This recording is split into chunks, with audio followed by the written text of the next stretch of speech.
Boa noite a todos. Estamos em mais um sábado com a nossa reflexão com Emmanuel. Que a paz de Jesus esteja aqui com todos nós. Boa noite, Duda. Boa noite, André. Boa noite a todos. Sejam todos muito bem-vindos a esse momento que o Centro Espírita Luiz Gonzaga de Luminárias proporciona a todos nós. Que a paz de Jesus esteja presente no lar de cada um de vocês, que ele esteja aqui iluminando o nosso encontro de hoje. E o tema deste capítulo de número 125 se chama Filhos e Servos. Emmanuel escolhe um versículo do Evangelho de João, que está no capítulo 8, versículo 35. Jesus disse assim: Ora, o servo não fica para sempre na casa, o filho fica para sempre. André, o que Emmanuel vai falar para nós a respeito desse versículo tão bonito e tão cheio de significado?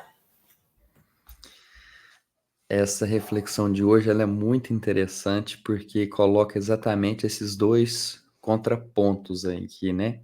Que é a diferença entre servo e filho. Porque o servo é aquele que trabalha pensando na remuneração do seu trabalho, né? E não tem nada de errado nisso, porque é um direito dele. Se ele trabalhou, ele precisa da sua remuneração. Só que Jesus coloca que nós devemos agir em nossa relação com Deus como sendo filhos. Por quê? A diferença é que o filho, ele faz o que precisa ser feito para o pai. E o servo faz aquilo que ele acha que o patrão quer que ele faça, né? Porque nós temos o mandamento de honrar pai e mãe, que foi um mandamento de Deus que Deus passou para Moisés. Então, para os filhos, não basta apenas servir pai e mãe. É necessário honrar pai e mãe. Então, é muito mais complexo, é muito mais intenso essa relação. E aí o Emmanuel coloca que Jesus se refere os servos como aquelas pessoas que têm vários interesses próprios, né? Já os filhos são aqueles que têm interesses em comum com o pai. Então, é, ele tem esse cuidado do seu interesse ser semelhante com os do pai. E aí, outro ponto aqui para a nossa reflexão é o seguinte: sobre servos e filhos. É que a gente pode muito bem encontrar um ex-lugar que a gente trabalhou, um ex-emprego, um ex-patrão. Agora, uma coisa que não existe é um ex-filho, um ex-pai, porque isso são coisas que são eternas. Então não tem como, não existe essa possibilidade de, não, agora eu não quero mais meu filho, vou deixar para lá, vou arrumar outro. Não existe essa possibilidade. Assim como Deus, que é o Pai de todos nós, não existe ex-filho de Deus. Para Deus, todos nós somos filhos dele. Então, ele nos trata como filhos. E nós devemos, a nossa relação, tratar Deus como Pai. Aqui eu peguei um trecho que está no livro Vida e Sexo de Emmanuel, que eu achei muito interessante. Ele coloca assim, ó: é justo que os pais não interfiram no futuro dos filhos, tanto quanto é justo que os filhos não interfiram no passado dos pais. Olha que frase poderosa essa.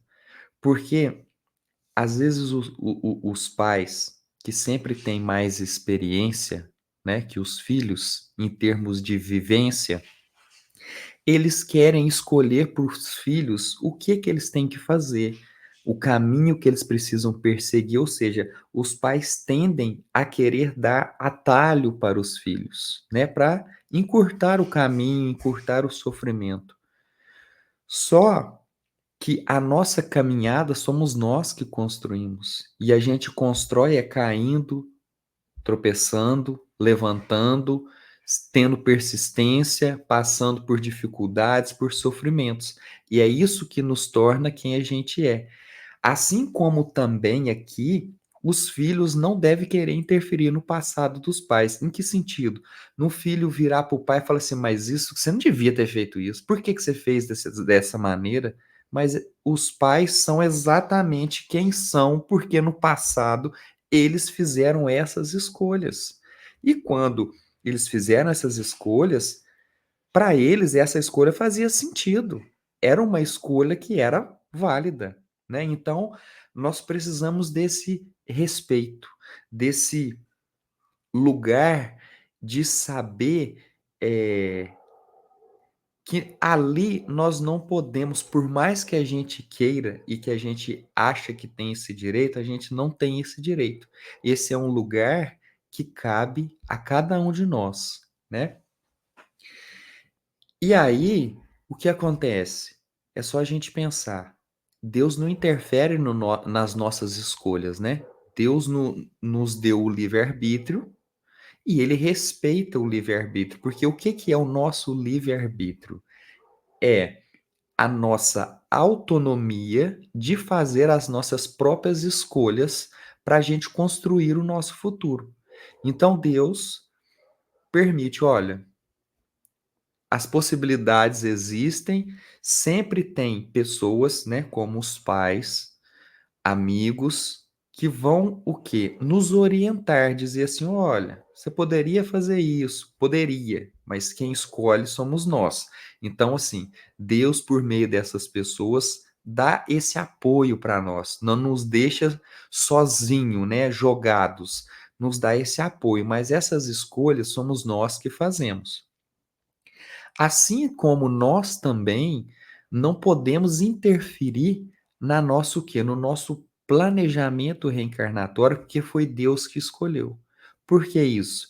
Porque Deus sabe do nosso passado, das nossas dificuldades, do que precisamos melhorar. Então Deus nos coloca naquela cidade, com aquela família, com aquele convívio social, porque ele sabe que ali é a melhor oportunidade que nós temos nessa encarnação de prosperar, de evoluirmos. Então, ele tem os seus motivos para nos colocar ali. Então, a gente tem que respeitar isso.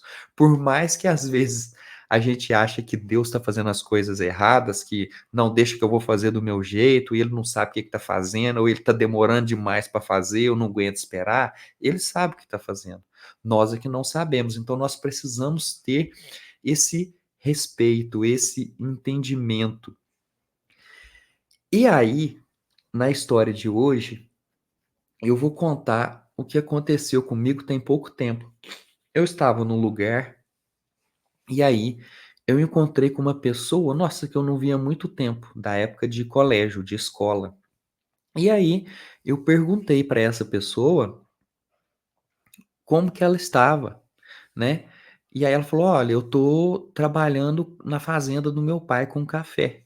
E aí eu perguntei assim para ela: "Você gosta de café?" Ela falou assim: "Eu gosto do meu pai. E meu pai gosta de café". Ou seja, a resposta dela é o que que está nas entrelinhas da resposta dela? Eu estou lá trabalhando porque eu quero honrar o meu pai. O que meu pai fez por mim, para a nossa família, por mim, pelos meus irmãos. Eu estou ali, nesse momento, honrando. Por quê? Porque eu sei que meu pai gosta, mas no atual momento ele não tem condições de tocar o que ele gosta. Então eu estou ali, eu estou auxiliando ele. Então isso é um exemplo para nós de que nós podemos abrir mão de certas coisas para os nossos pais, que já abriram mão de tantas coisas por nós. E se a gente traz para o nosso Pai maior, para o Pai de todos nós, que é Deus, será que a gente não pode abrir mão em certos momentos de, digamos assim, luxos nossos, de de coisas inúteis, fúteis para nós, para a gente poder ajudar Deus nessa empreitada de melhorar a sociedade? Será que a gente não pode abrir um tempinho da nossa semana para poder auxiliar o próximo, para poder orientar? Então, é um exemplo que fica para nós, né? E aí, para poder finalizar aqui, no livro Vinha de Luz, tem uma reflexão muito bonita que se chama Filhos, e eu selecionei um trechinho aqui, que ele é muito impactante, para a gente ter uma ideia dessa responsabilidade, tanto do pai quanto do filho, que Emmanuel coloca assim, ó. Não nos esquecemos de que o filho descuidado, ocioso ou perverso é o pai inconsciente de amanhã e o homem inferior que não fruirá a felicidade doméstica. Então, a nossa falta, a nossa inconsequência, a nossa revolta, a nossa desonra, digamos assim, com os nossos pais e com o nosso Pai maior, que é Deus, nos tornará pessoas não muito dignas, né? Porque aqui ele está dizendo assim: um filho que não sabe ser um filho, cumprir o seu papel de filho, ele não vai conseguir ser um pai, né? Ele não vai conseguir ser um pai que seja um exemplo para o filho que ele vai ter. E aí a gente fica nesse círculo, né, vicioso, porque aí você tem um filho inconsequente que se torna um pai inconsequente, e aí até que chega um momento que precisa parar esse círculo, que a gente precisa modificar. Então, num certo momento, alguém vai falar assim: não, chega. Chega disso aí, porque ó, não tá levando em nada isso aí, tá gerando só mais dívidas, mais conturbação, mais atraso. Então, chega disso. Duda, qual que é o trecho que você selecionou para nós aqui hoje?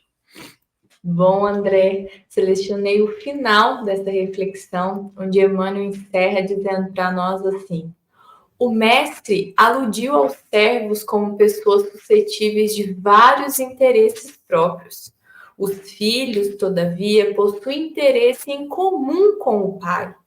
Os primeiros servindo a Deus e a si mesmos, porque, como servidores, aguardam remuneração, podem sofrer ansiedades, aflições, delírios e dores ásperas. Os filhos, porém, estão sempre na casa, isto é, permanecerão em paz, superiores às circunstâncias mais duras, porquanto reconhecem, acima de tudo, que pertencem a Deus. Bom, é pensarmos assim, né? Qual a condição nós estamos vivendo hoje? Estamos vivendo na condição de filhos ou de servos? Qual gostaríamos de estar vivendo? Qual tipo de relacionamento queremos ter com Deus? Sermos filhos ou sermos servos? Jesus, ele nos convida a sermos filhos. Para isso, nós precisamos, para que a gente possa receber aqui esses benefícios de filho, nós precisamos repousar nessa confiança que somos pertencentes a Deus. Repousar e confiar que Deus sabe o melhor para nós e deste modo que nós possamos desprender também das preocupações que assolam o nosso coração. Porque o servo vive essas aflições, como Emmanuel destaca aqui para nós, mas o filho não, porque o filho confia no pai, o filho tem essa confiança. O pai conquistou essa confiança ali, porque o pai presta o maior zelo e cuidado ao seu filho, e não há motivos para que o filho duvide desses cuidados do pai. Isso, essa nossa referência, muitas vezes é comparado aqui ao nosso pai terreno, né? A gente já vê tanto cuidado, tanta dedicação que um pai tem na criação de um filho. Imagina Deus. Imagina quanta confiança a gente tem que ter e realmente se entregar nas escolhas que nosso Pai maior fez para nós um dia. Assim como éramos crianças e nossos pais sempre falavam: eu sei o que é melhor para você, confia, um dia vai me entender, né? Era uma fala muito comum que a gente sempre ouve dos nossos pais. E nada mais é do que realmente ali uma inspiração do que o nosso pai maior, né? O maior exemplo da gente aqui de cuidados, que é Deus. André, você gostaria de complementar um pouquinho ainda essa reflexão aqui de hoje? Eu queria complementar porque, assim, Jesus trouxe muitos ensinamentos marcantes para nós. Só que o principal é o seguinte, é quando ele trata Deus como sendo nosso Pai. Porque quando Jesus traz que Deus é nosso Pai, o que que ele está querendo dizer? Que nós somos todos irmãos. Então, se somos todos irmãos, somos todos filhos de Deus. Apesar de alguns ainda não compreenderem isso e agirem como servos, todos nós somos filhos de Deus.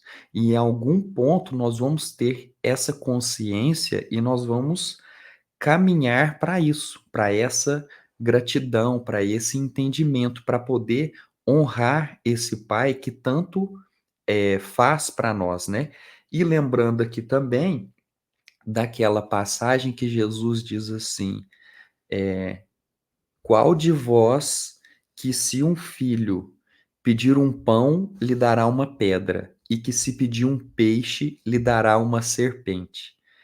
Vós que sois homens maus e dão coisas boas para os seus filhos, o que dirá Deus, que é o Pai, né, que é perfeito, soberanamente justo e bom, o que que ele não vai nos dar?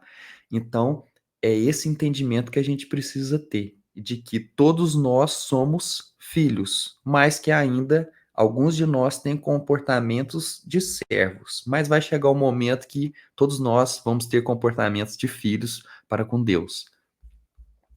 É como se fôssemos uma grande família, né? Jesus é o nosso irmão mais velho, aquele modelo que é inspiração para nós. E aqui a gente pode ser, são vários irmãos, né? Alguns são pequenininhos, ainda são mais crianças, outros bebês. E aí cada um no seu processo adquire a maturidade no seu tempo correto. Então, somos realmente uma grande família aqui, cada um no seu tempo de aprendizado.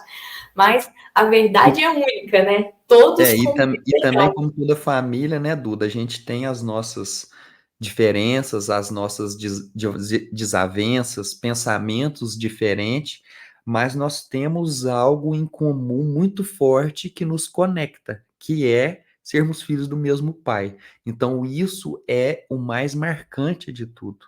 Por mais que tenha diferenças, que a gente não tenha muita afinidade com aquele irmão, com aquele outro, mas quando chega um momento de não, peraí, vamos parar com esse orgulho aqui nosso, que a gente tem que fazer algo para honrar o nosso pai. Então vamos largar a mão das nossas indiferenças e vamos pensar no bem de todos, né, da nossa família.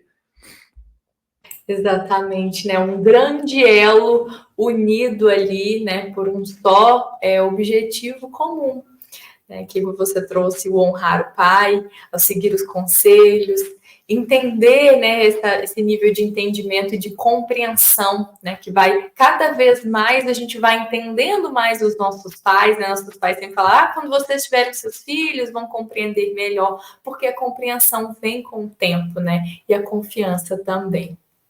Então, Duda, eu pode. lembrei de outra coisa, eu lembrei de uma música do, do Renato Russo, né, que fala assim: você culpa seus pais por tudo, isso é um absurdo. Eles são crianças como você, né? Então, porque é exatamente isso, né? Todos nós estamos aqui aprendendo, cada um num grau de entendimento, e a gente não está formado ainda, né? Então, nós estamos aqui nessa evolução, um ajudando o outro, mas todos imperfeitos ainda, né? Todos próximo de Jesus, se formos comparar com Jesus, nós somos crianças ainda, né? Todos nós somos, né? Né? Exatamente. O que nos salva e nos mantém aqui no caminho certo é termos esse grande irmão mais velho que nos mostrou o caminho, nos deu ali detalhadamente como alcançar ali essa proximidade, esse contentamento em Deus. Então, ainda bem que nós temos esse grande irmão, né? E ter essa honra de carregá-los, né? E chamá-los de irmão. Foi realmente uma honra eu ouvir isso de Jesus, né? Ter essa frase nas Escrituras, né? Nos sentimos muito honrados e contemplados, não é mesmo? Mas com esse encerramento, né? Que o André trouxe aqui para pensarmos, né? Somos todos crianças, precisamos continuarmos aqui em aprimoramento. Nós encerramos a reflexão de hoje e convidamos todos vocês para continuarmos aqui no nosso processo aqui de amadurecimento, de compreensão, que a Emmanuel vai falar na semana que vem para nós sobre ídolos. Ele escolhe um versículo de Atos, capítulo 15, versículo 29, que vos abstenhais das coisas sacrificadas aos ídolos. Espero vocês na semana que vem para juntos refletirmos essa passagem. E esta foi uma mensagem do Centro Espírita Luiz Gonzaga de Luminares. Eu desejo uma ótima semana a todos. Um ótimo sábado a todos e que assim seja.